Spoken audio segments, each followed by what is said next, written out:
The controller is the central processor that takes the sensor input, computes the corrective action, and sends that information to the actuator. Nowadays, the controllers also include human-machine interface, like an operator interface. Previously, the controller could be standalone. It didn't really have an interface. The controller could be analog in the sense of electrical analog or pneumatic analog controllers. So basically, controller is taking the sensor signal and then making the necessary computation so that the actuator can be positioned at the desired location. In terms of terminology, gain is one of the most common things that you're going to hear in controllers. That's basically saying how quickly or what kind of a dynamic response you need. Gain is going to do that. Other things that you're going to see is operating voltage, power consumption, whether you have a operator interface or not, and then whether this is a controller for a servo motor or stepper motor. They have drives or drivers for it. How many sensor inputs you have. Does it have Ethernet connectivity? Does it have remote control and stuff like that?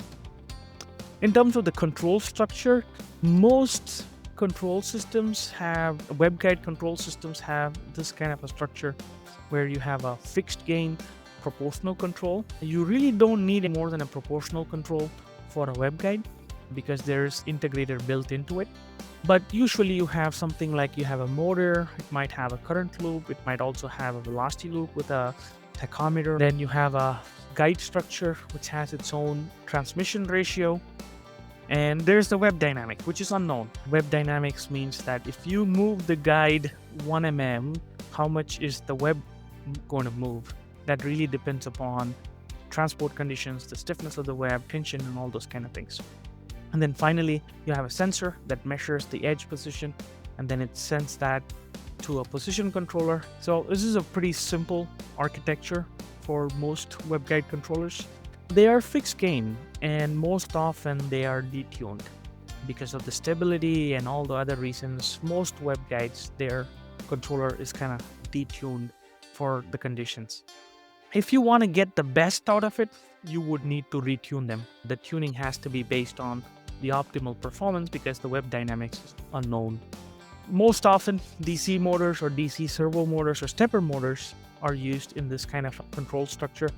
There are some other advanced control technologies like adaptive control where the controller can adapt or learn on the fly and tuning may not be required.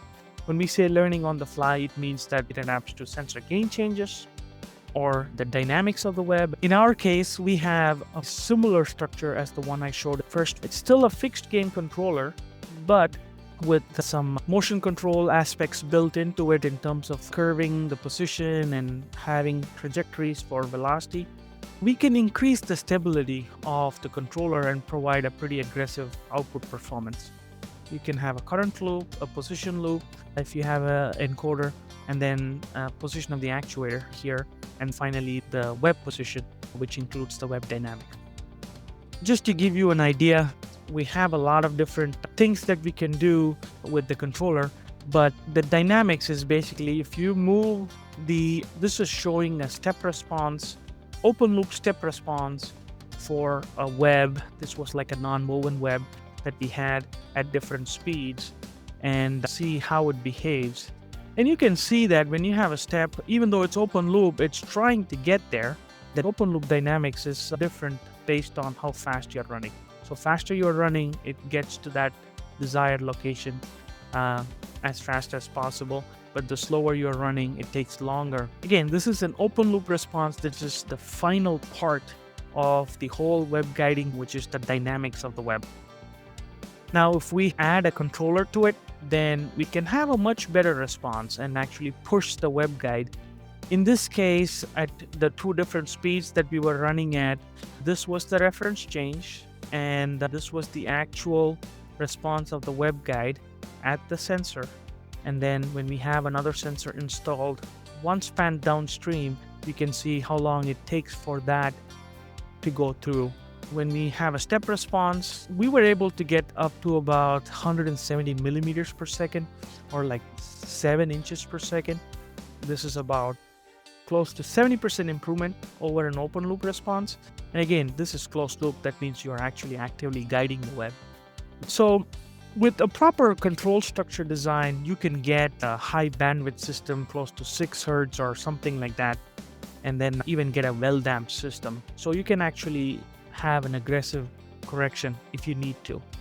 In terms of the characteristics of a good web guiding system, it should have the ability to attenuate disturbances, easy to tune.